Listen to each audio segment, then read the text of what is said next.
संभल करके चलना है, क्योंकि इसी के भेष में कौन कालनेमी कहां घूम रहा है कोई पता नहीं चल रहा है। कौन सा रावण संत का भेष धारण करके आकर के सीता का हरण कर ले कोई पता नहीं। कौन कालनेमी बन करके आकर के हनुमान जी को दिग्भ्रमित करने लगे कोई पता नहीं।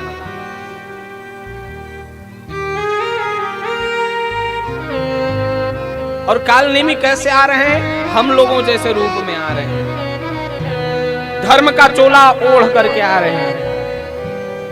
इसलिए बड़ी विडंबना स्थिति है। और आने वाले 2-3 सालों में जो ये लहर चल पड़ी है, इस लहर से बचकर चल रहा है। कोई यदि धर्म मंच से या फिर कोई धार्मिक रूप के व्यक्ति के द्वारा ऐसी अभद्र प्रतिक्रिया हम लोगों के द्वारा देखी जाए तो उसका सख्त कार्यवाही और सख्त अनुसंधान हम सबके द्वारा तुरंत लेना चाहिए। ऐसा निर्णय कर लीजिए। धर्म को बदनाम पता है कैसे किया जा रहा है? इसी व्यास मंच पर महिलाओं को बैठा करके, बुरा मत मानिएगा, मैं सत्य कहता हूं, स्त्री मुखात धर्मीमांस व्याख्या यह शृणोति तम दुरात्मनः, सामने भागवत महापुराण की कथा करवा रहे हैं? श्रीमद् भागवत महापुराण की कथा करवा रहे हैं।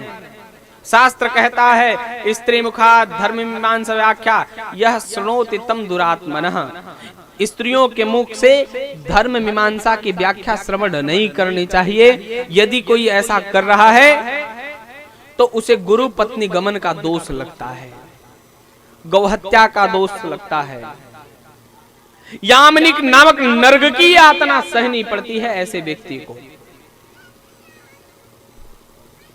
राम की कथा सुनने में कोई दोष नहीं, राम जी की खूब कथा सुनिए, खूब चौपाई लगाइए, लेकिन धर्म मीमांसा की व्याख्या नहीं, वेदांत की व्याख्या नहीं, वेद की श्रुतियों का पालन नहीं। राम कथा कोई सुना रहा है, कोई महिला व्यास, तो सुनिए खूब, कोई समस्या नहीं है। राम जी का तो सत्संग है, राम जी का तो कीर्तन है, कोई भी करने का और कहीं भी करने का अधिकारी है।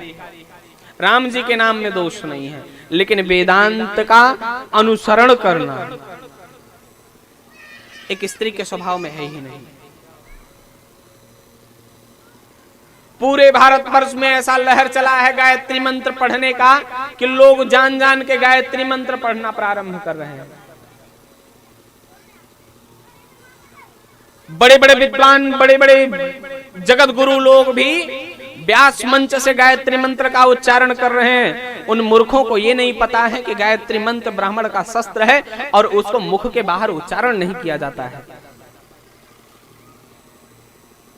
पंडित लोग अभिषेक कराते हैं, रुद्राभिषेक, जब उसमें गायत्री मंत्र का उच्चारण होता है तो केवल भूर्भुवः स्वः बोल करके आपको कहते हैं कि गायत्री मंत्र याद हो तो मन मन जप कर लीजिए, और अपने मन 3 बार जप करके वो पूरा रिक्त स्थान जो लिखा रहता है उसको छोड़ करके फिर आगे का पाठ प्रारंभ करते हैं।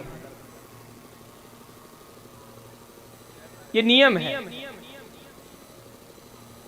लेकिन एक गायत्री परंपरा चल पड़ी है कि लोग गायत्री मंत्र से हवनों डाल रहे हैं, गायत्री मंत्र का जाप कर रहे हैं, चाहे स्त्री हो, चाहे पुरुष हो, चाहे लड़का हो, चाहे बच्चा हो, गायत्री मंत्र गायत्री मंत्र गायत्री मंत्र गायत्री मंत्र टेप लगा करके छोड़ दे रहे हैं, बजता रहे। मंत्र का अपमान है ये। क्या है? अपमान।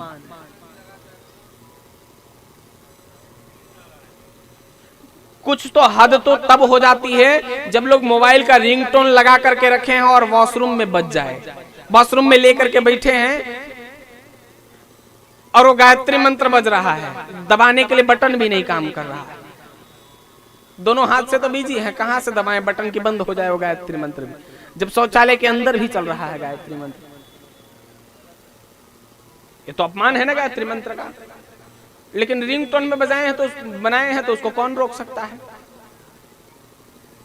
माताओं को कभी गायत्री मंत्र नहीं उच्चारण करना चाहिए। निवेदन पूर्वक मेरी बात को मानिएगा। लोग बहुत तरीके से बहुत प्रमाण देंगे, लेकिन मैं सत्य कहता हूं कि मैं बाल्यकाल से मैंने शास्त्रों के अलावा और कुछ नहीं सीखा। मेरा जीवन एक गुरु, विशुद्ध गुरु की परंपरा में रहा है और गुरु के परंपरा के बाद मैंने श्रीमद् भागवत महापुराण की शरणागति को अपनाया है। इसलिए जो मैं बात कहूंगा वो अच्छी बात कहूंगा और वही बात कहूंगा जो शास्त्र प्रमाणित हो।